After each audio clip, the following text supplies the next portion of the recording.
ಕಾವ್ಯ versus Rakshita ಅವ್ರ ನಡುವೆ ಒಂದು ಜಗಳ ನಡೀತಾ ಇದೆ. ಅದೇ ಥರ ಪ್ರತಿ ಕಂಟೆಸ್ಟೆಂಟ್ಸ್ಗೆ ಬೇರೆಯವ್ರು ಯಾರೆಲ್ಲ ವಿಲನ್ ಆಗ್ತಾರೆ ಅಂತಲೂ ಕೂಡ ಒಂದು ಟಾಸ್ಕ್ ಬಂದಿದೆ ಅಂತಲೇ ಅನ್ಬೋದು. ಇದು ರಿಲೇಟೆಡ್ ಆಗಿ ಒಂದು ಪ್ರೊಮೋನು ಕೂಡ ಬಂದಿದೆ. ಈ ಪ್ರೊಮೋ ಯಾವ ರೀತಿ ಇದೆ ಅಂತ ಕಂಪ್ಲೀಟ್ ಆಗಿ ವಿಡಿಯೋದಲ್ಲಿ ನೋಡೋಣ. ವಿಡಿಯೋ ಸ್ಟಾರ್ಟ್ ಮಾಡೋಕ್ಕಿಂತ ಮುಂಚೆ ನೀವೇನಾದರೂ ಹೊಸಬ್ರು ಆಗಿದ್ದರೆ ಚಾನಲ್ನ ಸಬ್ಸ್ಕ್ರೈಬ್ ಮಾಡಿಕೊಂಡು ವಿಡಿಯೋನ ಲೈಕ್ನ ಮಾಡಿ. ಅದೇ ಥರ ಎಲ್ಲ ಲೈವ್ ಅಪ್ಡೇಟ್ಸು ಕೂಡ ಇವಾಗ ಟೆಲಿಗ್ರಾಮಲ್ಲಿ ಬರ್ತಾ ಇದೆ. ಟೆಲಿಗ್ರಾಮ್ ಗ್ರೂಪ್ ಲಿಂಕ್ ಬಂದು ಡಿಸ್ಕ್ರಿಪ್ಷನಲ್ಲಿ ಇರುತ್ತೆ ಅಂತಲೇ ಅನ್ಬೋದು. ಇವಾಗ ಏನು ಪ್ರೊಮೋ ಬಿಟ್ಟಿದ್ದಾರೆ, ಯಾರ್ಯಾರಿಗೆಲ್ಲ ಒಂದು ವಿಲನ್ ಅಂತ ಕ್ಯಾರೆಕ್ಟರ್ ಕೊಟ್ಟಿದ್ದಾರೆ ಪ್ರತಿಯೊಬ್ಬರು ಕಂಟೆಸ್ಟೆಂಟ್ಸು. ಅದು ರಿಲೇಟೆಡ್ ಆಗಿ ನಿನ್ನೆ ಸಂಜೆ 4 ಕೂಡ ಅಪ್ಡೇಟ್ ಬಂದಿದೆ ಟೆಲಿಗ್ರಾಮ್ ಗ್ರೂಪಲ್ಲಿ. ಯಾರೇನು ಜಾಯ್ನ್ ಆಗಿಲ್ಲ ಬೇಗ ಜಾಯ್ನ್ ಆಗಿ, ಲೈವ್ ಅಪ್ಡೇಟ್ಸ್ ಮುಂದೆ ಎಲ್ಲ ಇದರಲ್ಲೇ ಬರ್ತಾ ಹೋಗುತ್ತೆ ಅಂತ ಹೇಳ್ತಾ ಇವಾಗ ಪ್ರೊಮೋ ಬಗ್ಗೆ ಮಾತಾಡೋಣ. ಚೈತ್ರ ಅವರು ಒಂದು ನೋಟ್ನ ಓದ್ತಾರೆ. ಅಂದರೆ ನಾರ್ಮಲ್ ಆಗಿ ಟಾಸ್ಕ್ ಬುಕ್ಕಲ್ಲಿ ಏನಿರುತ್ತೆ ಆ ಟಾಸ್ಕ್ ಬುಕ್ನ ಓದಿದಾಗ ನಿಮ್ಮ ಪ್ರತಿ ಕಂಟೆಸ್ಟೆಂಟ್ಸಲ್ಲೂ ಯಾರ್ಯಾರು ನಿಮಗೆ ಇಬ್ಬರು ಕಂಟೆಸ್ಟೆಂಟ್ಸು ವಿಲನ್ ಆಗಿ ಕಾಣ್ತಾರೆ ಅಂತ ಅಂದಾಗ ಮೇಯ್ನ್ ಆಗಿ ಹೈಲೈಟ್ ಆಗಿರೋದು ಕಾವ್ಯ ಅವ್ರ ಸ್ಟೇಟ್ಮೆಂಟ್ ಅಂತಲೇ ಅನ್ಬೋದು.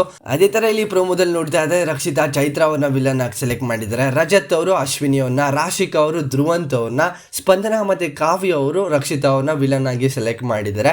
ಕಾವ್ಯ ಅವರು ಮೇಯ್ನ್ ಆಗಿ ಇನ್ನೊಬ್ಬರನ್ನ ಸೆಲೆಕ್ಟ್ ಮಾಡಿದ್ದಾರೆ, ಅದು ಬೇರೆ ಯಾರು ಅಲ್ಲ, ಗಿಲ್ಲಿ ಅವ್ರನ್ನ ವಿಲನ್ ಆಗಿ ಸೆಲೆಕ್ಟ್ ಮಾಡಿದ್ದಾರೆ ಅಂತ ಅನ್ಬೋದು. ಸುಮಾರು ಜನ ಶಾಕು ಕೂಡ ಆಗ್ತಾರೆ. ಆ ಒಂದು ಪಾಯಿಂಟಲ್ಲಿ ಯೋಚನೆ ಮಾಡೋದಾದರೆ ಎಲ್ಲರೂ ಕೂಡ ಶಾಕ್ ಆಗೇ ಆಗ್ತಾರೆ ಕಂಟೆಸ್ಟೆಂಟ್ಸು ಅಂತಲೇ ಅನ್ಬೋದು. ಇವಾಗ ಪ್ರೋಮೋದಲ್ಲಿ ಏನಿದೆ ಅಂತ ನೋಡೋದಾದರೆ ಮೇಯ್ನ್ ಆಗಿ ರಕ್ಷಿತಾ ಅವ್ರನ್ನ ಸೆಲೆಕ್ಟ್ ಮಾಡಿಬಿಟ್ಟು ಒಬ್ಬೊಬ್ಬರು ವ್ಯಕ್ತಿತ್ವಗೂ ಮತ್ತು ಒಬ್ಬೊಬ್ಬರು ಪರ್ಸ್ನಾಲಿಟಿಗೂ ಕೂಡ ಒಂದೊಂದು ಫಾರ್ಮುಲಾ ಯೂಸ್ ಮಾಡ್ತಾರೆ ಅಂತ ಕಾವ್ಯ ಅವರು ರಕ್ಷಿತಾ ಅವ್ರಿಗೆ ಹೇಳ್ತಾ ಇದ್ದಾರೆ.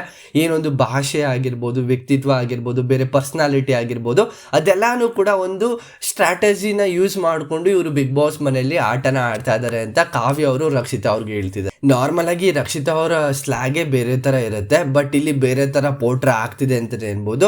ಅದಲ್ಲದೆ ಇನ್ನೊಂದು ವರ್ಡು ಕೂಡ ಯೂಸ್ ಮಾಡ್ತಾರೆ, ಅದೊಂದು ಸ್ವಲ್ಪ ಬೇಡವಾಗಿತ್ತು ಕಾವ್ಯ ಅವ್ರಿಗೆ. ಅದೇ ಥರ ಲಾಸ್ಟಲ್ಲಿ ಒಂದು ಟಾಂಗು ಕೂಡ ಕೊಡ್ತಾರೆ ಮೇಯ್ನ್ ಆಗಿ ರಕ್ಷಿತಾ ಅವರು. ಏನೋ ಒಂದು ಕನ್ನಿಂಗ್ ಕ್ಯಾರೆಕ್ಟರ್ ನಿಂದು ಅಂತ ಕಾವ್ಯ ಅವರು ಹೇಳಿದಾಗ, ನಿಂದು ಆ್ಯಕ್ಚುಲಿ ಕನ್ನಿಂಗ್ ಕ್ಯಾರೆಕ್ಟರು, ನೀನು ಕಾಂಪಿಟೇಟರೇ ಎಲ್ಲ ಬಿಗ್ ಬಾಸ್ ಮನೆಗೆ ಅಂತ ಅಲ್ಲಿ ಸ್ಲ್ಯಾಗಲ್ಲಿ ಮಾತಾಡ್ತಾರೆ ಅಂತಲೇ ಅನ್ಬೋದು.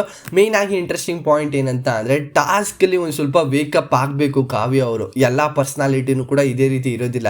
ಆದರೆ ಯಾವಾಗಲೂ ಫಿಸಿಕಲ್ ಟಾಸ್ಕ್ ಅಲ್ಲದಂತೆ ಮೆಂಟಲ್ ಟಾಸ್ಕ್ ಕೊಡೋಲ್ಲ. ಫಿಸಿಕಲ್ ಟಾಸ್ಕ್ ಅಂತ ಲಾಸ್ಟ್ ಮೂಮೆಂಟಲ್ಲಿ ಬರ್ಬೋದು, ಬಟ್ ಲಾಸ್ಟ್ ಮೂಮೆಂಟಲ್ಲಿ ಆಲ್ಮೋಸ್ಟ್ ಅಲ್ಲಿ ಮೆಂಟಲ್ ಟಾಸ್ಕ್ಗೆ ಬರೋದು. ಬಟ್ ಈ ಒಂದು ಪಾಯಿಂಟ್ ಆಫ್ ವ್ಯೂ ನೋಡ್ತಾ ಇದ್ದಾರೆ ಒಂದು ಸ್ವಲ್ಪ ವೇಕಪ್ ಆಗ್ಬೋದು. ಅವ್ರ ಪಾಯಿಂಟ್ ಆಫ್ ವ್ಯೂ ಹೇಳ್ತಾ ಇದ್ದಾರೆ ಕಾಂಪಿಟೇಟರ್ ಅಲ್ಲ ಅಂತ, ಬಟ್ ಅವರು ಡಿಸರ್ವಿಂಗ್ ಅಂತ ಅನಿಸಿದ್ರೆ ಅವರು ಟಾಸ್ಕ್ ಆಗಿರ್ಬೋದು, ಬೇರೆ ಪರ್ಸ್ನಾಲಿಟಿಲಿ ಆಡಿ ಇಲ್ಲಿ ಡಿಸರ್ವಿಂಗ್ ಅಂತ ಅನ್ನಿಸ್ಕೊಳ್ಬೇಕು ಅಷ್ಟೇ. ಲಾಸ್ಟ್ ವರ್ಡ್ ಹೇಳ್ತಾರೆ ಕಾವ್ಯ ಅವರು, ಅದೊಂದು ಸ್ವಲ್ಪ ಬೇಜಾರಾಗಿರುತ್ತೆ ಇದು ರಕ್ಷಿತಾ ಅವ್ರಿಗೆ ಅಂತ. ಏನೊಂದು ಪುಕ್ಲಿ ಅಂತ ಹೇಳ್ತಾರೆ. ಏನಕ್ಕೆ ಅಂತ ಅಂದರೆ ಯಾವಾಗಲೂ ನೀವು ಅಬ್ಸರ್ವ್ ಮಾಡಿರ್ತೀರ ರಕ್ಷಿತಾ ಅವ್ರ ಮೇಲೆ ಏನಾದರೂ ವಾದ ಮಾಡುವಾಗ ಅವರು ಮಧ್ಯದಿಂದನೇ ಓಡೋಗ್ತಾರೆ. ಲಾಸ್ಟ್ ವೀಕಲ್ಲಿ ಇನ್ನೊಂದು ಧನುಷ್ ಮತ್ತು ರಕ್ಷಿತಾ ಅವ್ರ ನಡುವೆ ಒಂದು ವಾದ ನಡೀತಿತ್ತು. ಆವಾಗ ಯಾರ್ದು ಬೇರೆಯವ್ರ ನೇಮ್ನ ತೊಗೊಂಡು ಬಂದು ಸ್ಟ್ಯಾಂಡ್ನ ತೊಗೊಳ್ತೀನಿ ಅಂತ ರಕ್ಷಿತಾ ಬಂದರು. ಆವಾಗ ಮಾತಾಡುವಾಗ ಆ ಒಂದು ಕ್ಯಾರೆಕ್ಟರ್ ಏನಿದೆ ಅದೆಲ್ಲನೂ ಕೂಡ ಸೈಡ್ಗಿಟ್ಟು ಅವರು ಒಟ್ಟೋಗ್ತಾರೆ. ಮೇಯ್ನಾಗಿ ಅಲ್ಲಿ ವಾದ ಮಾಡುವಾಗ ಅವರು ನಿಂತ್ಕೊಳ್ಳೋದಿಲ್ಲ. ನಾನು ನಿನ್ನ ಥರ ಪುಕ್ಲಿ ಇಲ್ಲ ಅಂತ ಓವರ್ ಆ್ಯಕ್ಟಿಂಗ್ ಮಾಡಿದ್ಯಾ ಅಂತ ಅಲ್ಲಿ ಕಾವ್ಯ ಅವರು ಹೇಳ್ತಿದ್ದಾರೆ. ಬಟ್ ಆ ಒಂದು ವರ್ಡ್ ಯೂಸ್ ಮಾಡಬಾರ್ದು ನನ್ನ ಪ್ರಕಾರ ಹೇಳೋದಾದರೆ. ಆ ಒಂದು ವರ್ಡ್ ಏನಕ್ಕೆ ಯೂಸ್ ಮಾಡಿದ್ರು ಕಾವ್ಯ ಅಂತಲೂ ಕೂಡ ಬರುತ್ತೆ. ಪುಕ್ಲಿ ಅಂತ ಏನಕ್ಕೆ ಬೇರೆ ರೀತಿ ಪೋಟ್ರೆ ಆಗತ್ತೆ ಅದು. ಇವಾಗ ಒಬ್ಬೊಬ್ಬರು ಒಂದೊಂದು ಕ್ಯಾರೆಕ್ಟರಲ್ಲಿ ಬೇರೆ ಬೇರೆ ಥರ ಪೋಟ್ರೆ ಆಗ್ತಿದ್ದಾರೆ, ಅದು ನೆಗೆಟಿವ್ ಆಗಿ ಪೋಟ್ರೆ ಆಗ್ತಿದ್ದಾರೆ. ಈ ಒಂದು ವರ್ಡ್ ಏನಕ್ಕೆ ಯೂಸ್ ಮಾಡಬೇಕಿತ್ತು ಅಂದೂ ಕೂಡ ಬರುತ್ತೆ. ಆದರೆ ಬೇರೆಯವರೆಲ್ಲ ಯೂಸ್ ಮಾಡ್ತಾರೆ ಗೊತ್ತುತ್ತೆ, ಇವಳು ಕಚಡ ಬೇರೆ ಥರ ಪೋಟ್ರೆ ಆಗ್ತಾರೆ. ಬಟ್ ಅವ್ರವ್ರ ಪರ್ಸ್ನಾಲಿಟಿ ಅದು. ಬಟ್ ನೀವು ಚೇಂಜ್ ಆಗಬೇಕಲ್ವ, ಬೇರೆಯವ್ರ ರೀತಿಯೇ ಇರ್ತೀರಾ. ಅದೊಂದು ಸ್ವಲ್ಪ ಯೋಚನೆ ಮಾಡ್ಕೊಂಡು ಮಾತಾಡಬೇಕಿತ್ತು ನನ್ನ ಪ್ರಕಾರ. ನಿಮ್ಮ ಪ್ರಕಾರ ಈ ಒಂದು ಪ್ರೊಮೋ ನೋಡೋದಾದ್ಮೇಲೆ ನಿಮ್ಗೆ ಏನು ಅನಿಸೋ ಅಂತ ಕಮೆಂಟ್ ಸೆಕ್ಷನಲ್ಲಿ ಮರೆಯದಂತೆ ಕಮೆಂಟ್ ಮಾಡಿ. ಆ ಒಂದು ವರ್ಡ್ ಏನು ಯೂಸ್ ಮಾಡಿದ್ರು ಪುಕ್ಲಿ ಅಂತ ಅದೊಂದು ಸ್ವಲ್ಪ ನನಗೆ ಏನು ಇಷ್ಟ ಆಗಲಿಲ್ಲ. ನಿಮ್ಗೆ ಇಷ್ಟ ಆಯಿತಾ ಆ್ಯಕ್ಚುಲಾಗಿ ಕಮೆಂಟ್ ಮಾಡಿ ಗೈಸ್. ಅದೇ ಥರ ಇದರಲ್ಲಿ ವಾದ ನಡೀತಿದೆ ರಕ್ಷಿತಾ ಮತ್ತು ಮೇಯ್ನಾಗಿ ಕಾವ್ಯ ಅವರು ಅಂತಲೇ ಅನ್ಬೋದು. ಪ್ರೊಮೋದಲ್ಲಿ ಕಂಪ್ಲೀಟಾಗಿ ಇವರಿಬ್ಬರೇ ಇರೋದು. ಬಟ್ ಶಾಕಿಂಗ್ ಆಗಿದ್ದು ಗಿಲ್ಲಿ ಅವ್ರನ್ನ ಏನಕ್ಕೆ ಸೆಲೆಕ್ಟ್ ಮಾಡಿದ್ರು ವಿಲನ್ ಅಂತ. ಆದರೆ ನೆನ್ನೆ ಒಂದು ಟಾಸ್ಕ್ನ ನೋಡ್ಕೊಂಡು ಈ ಥರ ಸೆಲೆಕ್ಟ್ ಮಾಡಿದ್ರಾ ಇಲ್ವಾ ಅಂತ ಕೂಡ ಗೊತ್ತಾಗ್ತಿಲ್ಲ. ಇನ್ನು ಎಪಿಸೋಡಲ್ಲಿ ನೋಡಬೇಕಾಗಿರುತ್ತೆ. ಪ್ರೊಮೋದಲ್ಲಿ ಎಲ್ಲನೂ ಕೂಡ ಡಿಸೈಡ್ ಮಾಡೋದಕ್ಕೆ ಆಗೋದಿಲ್ಲ.